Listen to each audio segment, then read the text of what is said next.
Hello my friends and welcome back. Thank you very much for being with me again today. While the United States of America was busy making sure that some idiots can identify as, I don't know, cockroaches or something like that, the rest of the world was trying to form some union against the bully boy who was busy eating its own fleas, taking care of himself, and that is the United States of America. And from time to time, this baboon was operating in the world's scale by attacking, Iraq, Afghanistan, Libya, Yugoslavia, and so on.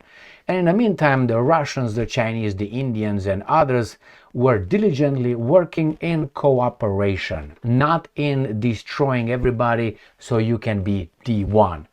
And the reason why Donald Trump right now is negotiating or mediating between the Russians and the Ukrainians is because he realized that it's at the end of the almost to fall over the fence, and once is going to take the fall, cannot grab back and come back. So either Trump is the guy who realized that he was forced to talk with the other side, or the guys in charge of the system picked him and informed him, you're the one who needs to change course. We tried with the idiot Biden, now it's your turn to try to make peace for a while with the other side. Otherwise, there's the point of no return. We're going to remain with some baboons in Europe, some baboons in Australia, New Zealand, South Korea and Japan, and that would be almost it, and Israel, by the way, and that would be it. The rest of the world will move on like the caravan. So I'm going to show you here certain developments that really made the United States of America, forced the United States of America talk to these guys. They didn't talk to these guys doing them a favor. It does itself a favor. Here, first, we have the military buildup in Belarus between the Russians, or the Russians and the Belarusians are going to have some drills called Zapad drills. And these Zapad drills will be next to Poland, Ukraine, the Baltic states, and it will include about 30,000 personnel, military. And they will probably test some Oreshnik hypersonic ICBM. That is a hypersonic intercontinental ballistic missile that cannot be intercepted. That means if these guys put anything on top of that missile, these guys cannot hit it with a Patriot, with a non-Patriot, with whomever you want. So let me show you. And then we're going to show you some cooperation between the Iranians and the Russians, the Indians and the Chinese, Indians and the Russians. I don't know if I already mentioned that. And they will tell the Americans, your threats do not hurt us. We are beyond that point. Together, unfortunately, together we can withstand you and your minions in Europe. Let me show you. First, Ukrinform. This is an article from the 25th of August 2025. Lithuanian intel. 30,000 troops to take part in Russia-Belarus Zapad-2025 drills. I thought we were told that there are no more Russians alive. But hey, maybe those are all Belarusians. Lithuanian military intelligence has reported that, according to its data, 30,000 troops from Belarus and Russia will participate in the Zapad 2025 military exercises. All right, so here it is, my friend. According to the intelligence data, up to 30,000 Belarusian and Russian soldiers in total will participate. And in Belarus itself, there will be only 8,000, of which only 2,000 Russian soldiers. All right, so where are the other guys in Russia? All right, so these guys are going to have a little bit of a exercise, military exercises, including the Zapad, which is using the Oreshnik ICBMs. I'm looking forward to see how NATO will prepare for that. That's the first one. I think the Poles already placed about 30,000 troops at the border with Belarus, and I'm going to show you where that is on the map right here. So this is the map of Ukraine. This is where the obviously Donbass is. This is the Crimean Peninsula, the Black Sea, the Romanians here still. This is Belarus right here. This is Russia right there. This is Poland right here. This is Ukraine, as I said. And right here in the north, kind of, this is Lithuania. They got the information. This is Latvia, and a little bit to the north, just a corner up there over there, that is Estonia. Here, this is Kaliningrad. That's the Baltic Sea over there. Okay, so this is where the exercises will occur. All right, in this little country of Belarus. And we'll see. Next. India hits back at Washington's Russian oil claim. This is again from the 25th of August. And this is Dr. Jaishankar, the very intelligent and ballsy foreign minister of India. So what happened? The Americans always claim everybody is violating something and not respecting some rights or something, so they can intervene and save the day. You know, that's what we do.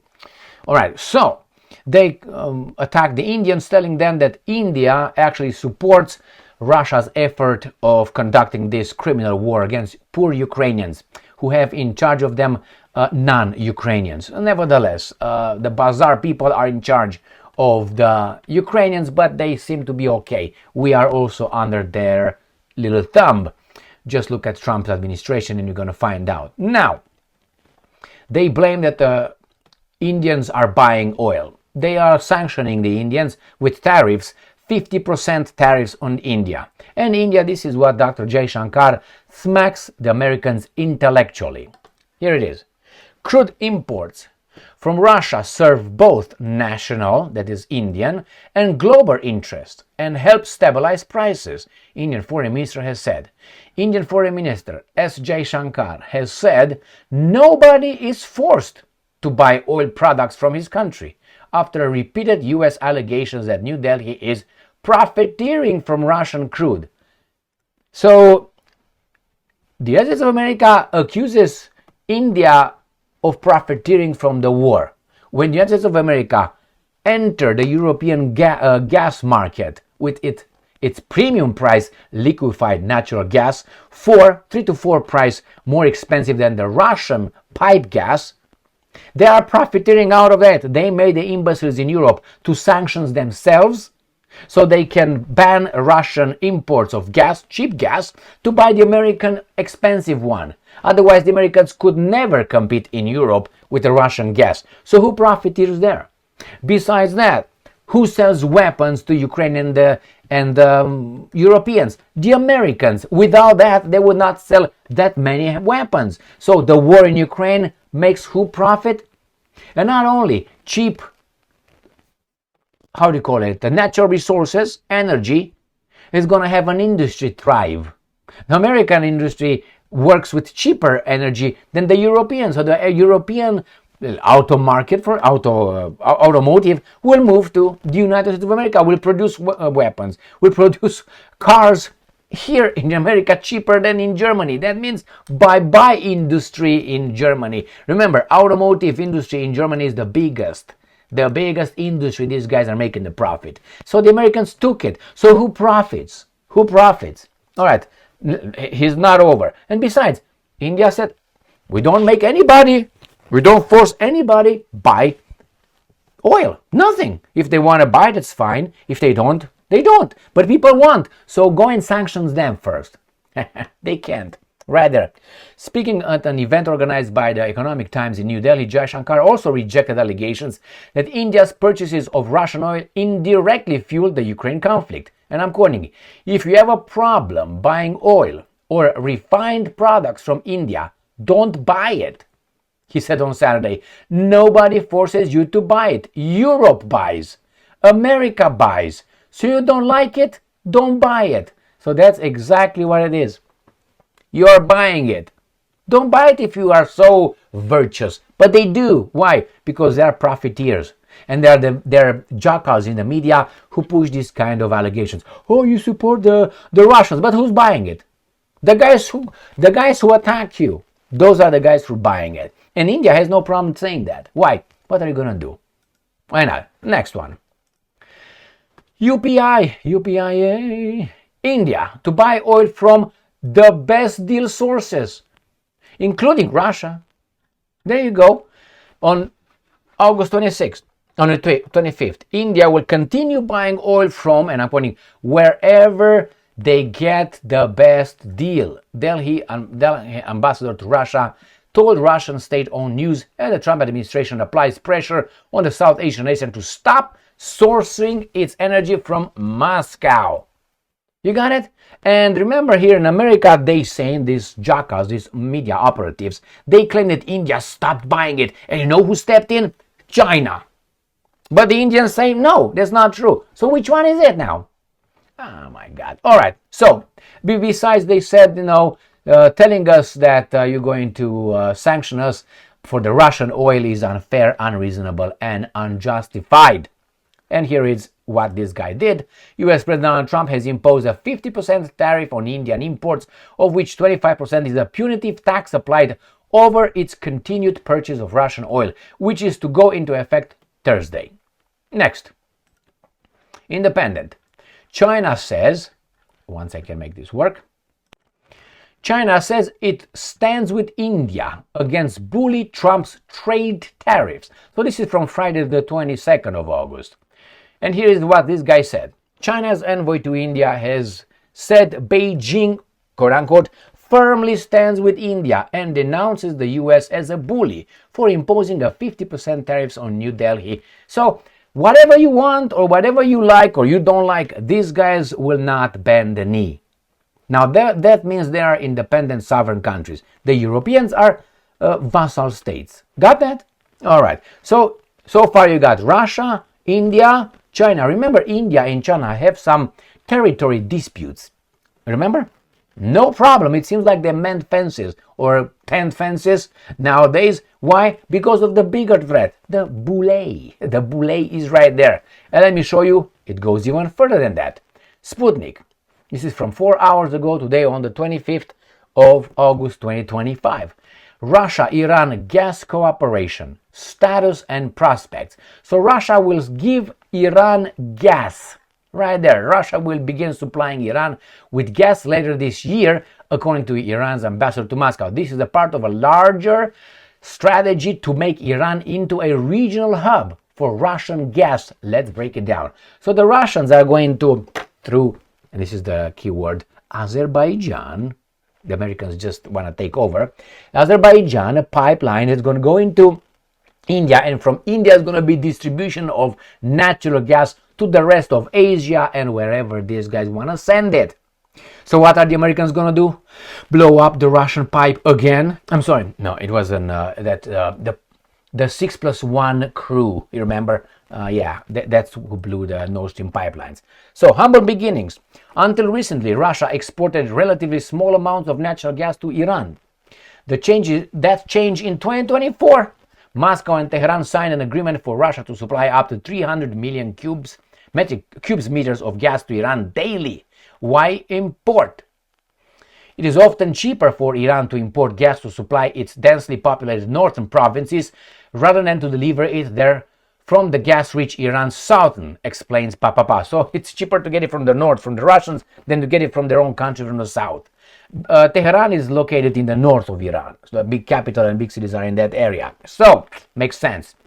Azerbaijan link. Transit of Russian natural gas via Azerbaijan is expected to begin via the existing infrastructure. It does not require laying any additional pipelines. Yeah, but the Americans are going to take over. What are they going to do? Big plans. First large-scale shipments of Russian gas to Iran via Azerbaijan, up to 2 billion cubic meters BCM annually, are expected to begin by the end of this year. Oh, the volume of Russian gas exports can later be raised to as much as 55 billion cubic meters per year. Got it? Excellent. Next. And it's going to save them from what? Western sanctions. And here is the last one. This is an extra that I made a video, actually, I think it was 2 days ago, when the Ukrainians reported, I think they used the Wall Street Journal to report that the Chinese said, we are ready to deploy troops peacekeeping troops in Ukraine under the United Nations mandate. So if United Nations decides that we will deploy troops and all the peace and keep the peace and so on, China, according to a report coming from these guys, they mention even a Chinese official saying is ready to send peacekeeping troops. Now, from August 25, which is today, This is what they say. Beijing rebuffs claim of peacekeeping role in Ukraine. Chinese Foreign Ministry spokesperson Guo Jiakun dismissed media reports about Beijing's alleged readiness to deploy a peacekeeping force to Ukraine under UN mandate. The Global Times newspaper reported on August 25 today. The reports are not true, end quote, he said. And I'm quoting again, China's position on Ukrainian crisis is consistent and clear. Like what? This follows an early report by the German Welt on August 23rd that Beijing was reportedly willing to send troops to Ukraine as part of a peacekeeping mission. Now, that means you never trust the Welt. The proposal has sparked mixed reactions in Brussels on one hand, involving countries from the global south as China, So, regardless, I guarantee you the Russians will try to get the Chinese involved. Maybe not under the United Nations mandate, because I don't think the United Nations mandate will have anything until these guys decide face to face. I just felt like I need to show you this article where the Chinese said no, that was not true, reported by the Welt, right? Thank you, or Die Welt, I don't know. Die Welt, Welt is the world, isn't Welt? All right, thank you very much for being with me again today. Stay strong, stay smart, look for the truth, and be just.